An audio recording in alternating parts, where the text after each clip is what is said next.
Ici, on est dans l'antre de Carrel. Carrel est arrivé il y a 15 jours et reste en résidence pour un mois ici au Chartreux. L'idée, c'était de savoir un peu pourquoi on vient ici et pour y faire quoi. On vient dans un esprit de travail parce qu'on sait qu'on est en demande d'un espace-temps qui va être uniquement pour nous. Et donc, moi, ma première inquiétude quand je suis arrivée, c'est de savoir comment j'allais pouvoir travailler dans cet espace-là. Évidemment, quand on arrive, le peu vous en avez vu, il y a déjà la beauté du lieu qui fait qu'on est dans de très bonnes conditions. Mais surtout, on est dans ce qui est le plus précieux, c'est le silence et tout l'aspect matériel qui roule. C'est-à-dire qu'on n'a à s'occuper de rien, si ce n'est de travailler. Donc, la grande qualité de cet endroit-là, c'est ça. C'est plus qu'un atelier d'artiste où il y aurait tout le matériel installé. C'est l'atelier d'artiste plus l'histoire derrière du bâtiment, plus tout ce qu'on va pouvoir en faire. Finalement, vous inscrivez dans une histoire, vous habitez la cellule des Chartreux. Est-ce qu'on ressent une ambiance particulière ? Oh oui, surtout le soir, la nuit, quand tout le monde est parti, qu'on est tout seul. Bon, la cellule, moi j'ai la cellule M. En guise de cellule, c'est une maison qui fait 100 mètres carrés. Avec donc, une cheminée, une cuisine.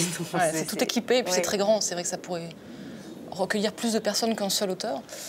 Mais quand on sort de l'autre côté de la maison, donc quand on traverse le foyer et qu'on passe là où il y a le passe-plat qui permettait aux Chartreux de recevoir leur nourriture, vous arrivez sur le cimetière qui ressemble à un cloître mais qu'un cimetière. Et là, le soir, alors c'est vraiment habité, quoi. Moi, j'ai l'impression de rentrer dans une histoire longue, longue, longue. Mais même quand je me couche dans la chambre du Chartreux, hein, je peux pas me coucher un soir sans penser à lui, quoi. Enfin, à eux, parce qu'ils ont été nombreux. On peut pas éviter l'histoire ici, c'est impossible. Elle est partout, de toute façon. En tout cas, ça a l'air de vous nourrir.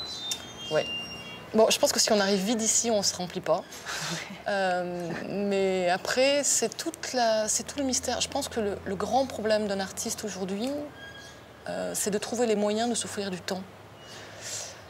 Il a besoin d'être dans le flux des choses, sinon je crois qu'il ne se nourrit pas, mais à un moment donné, il a aussi besoin d'avoir du temps, un vrai espace. Ouais.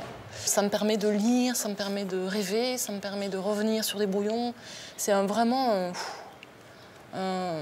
c'est l'essence, quoi. Et on oublie que pendant très longtemps, on avait du temps.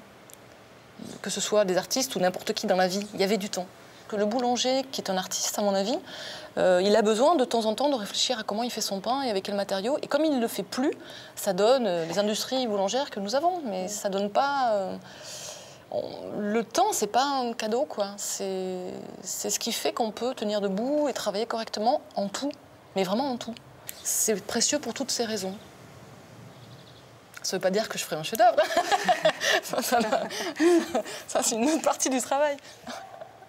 Merci. Je vous en prie.